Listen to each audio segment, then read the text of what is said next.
the Belgian authorities have arrested 3 individuals and they're connected, authorities believe, to this attack. We're going to try and get back with Elaine Cobbe to see if she's with us now. Elaine, can you hear me? Yes, Elaine, hi. Hi. So we got some new details there from the French prosecutor. Tell us what stood out to you.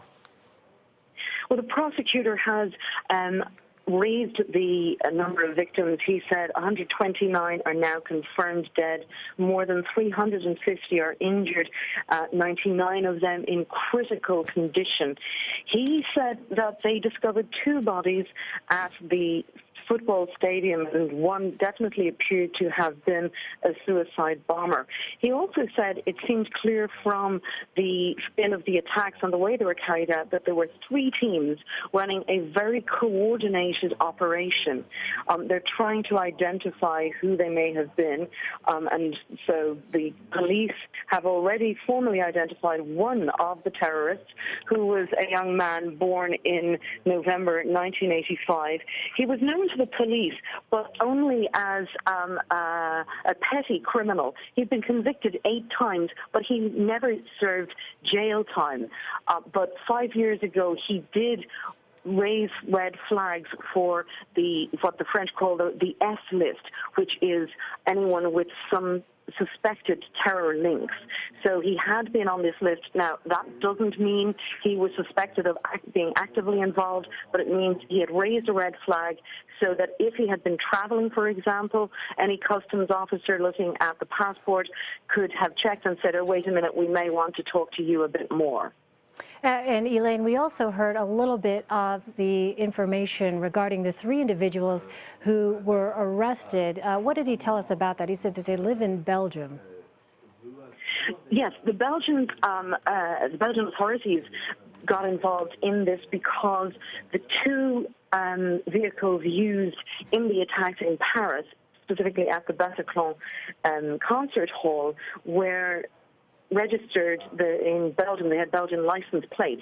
They had been rented, and they were traced back. One of them was traced back to a Frenchman resident in Belgium, so they contacted the Belgian authorities immediately, and that's where the arrests came from there. And of course, the Belgian authorities confirming that they had carried out that search and come up with the suspects there.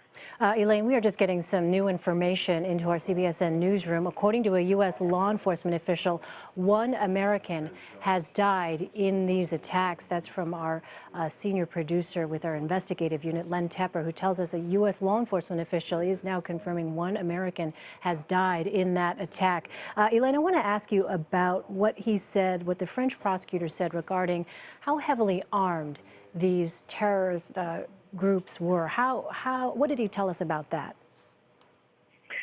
He told us that they were heavily armed and that they were, there was a certain level of explosive devices they had with them. I'm sorry, I haven't noted the entire lot here, but there was reference to the suicide bombers at the stadium who wore explosives and detonated the explosives as they were in the stadium. We know also that the prosecutor said Iraq and Syria were mentioned as well. Yes, Syria and Iraq are, of course, the places where many of the jihadis from France have been trying to go to fight with Islamic State militants. And that is largely what gets people onto the French terror watch list, because they have a list of some 1,200 people, possibly more, who have either been to Syria or northern Iraq, or who have been trying to go, or who have come back. So that's something that raises red flags with them. And they did find Syrian passports in the stadium. However, the public prosecutor did stress that the passport they found for a Syrian who was born in 1990, that person is not known to French intelligence services. And remind us again, Elaine, for viewers who are just joining us, we are recapping what it is that the French prosecutor said about the investigation into these attacks. He talked about 3 teams of attackers here. What did he say about how closely coordinated they were? He said that there were clearly 3 teams of terrorists who were very coordinated. He said that when the people who were questioned by police spoke about Syria and Iraq, raising the question of the possibility that they were involved with jihadis who generally head to that region. He said the 7 terrorists who are known to them, used Kalashnikov weapons. They used identical explosives, which is how they could work out how well coordinated they were. And he said also it was very clear that they wanted to cause maximum number of victims. I wonder, Elaine, if you've heard anything, whether or not, I know that the French president, François Hollande, spoke earlier today at the Élysée Palace. Are there any indications that he might speak again now that there are some additional details here regarding this investigation? There's no immediate plan for him to speak, but he's bound to speak in coming days. And this is something the president is being kept informed on. He's meeting with his prime minister, interior and justice ministers all the time. And he has also called, of course, for a minute's silence on Monday, which will be observed in Paris in memory of the victims. So the president is definitely being kept informed.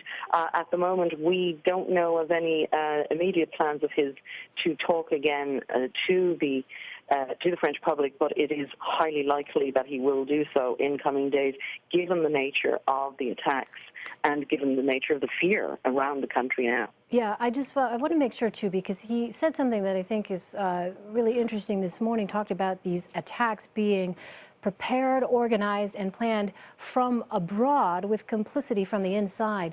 We didn't hear anything, though, in this latest update here from the French prosecutor, did we? Any kind of specifics regarding that?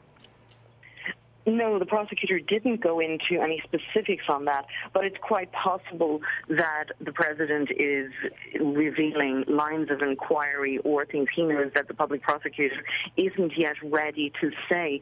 He's very careful always to give full details of what is actually known, and if they're still following the line of inquiry and haven't confirmed it, he's less likely from past experience with him to actually bring it up. So it's quite probable that that is a line of inquiry and an active line of inquiry, but that does not mean that they're ready to talk about it yet.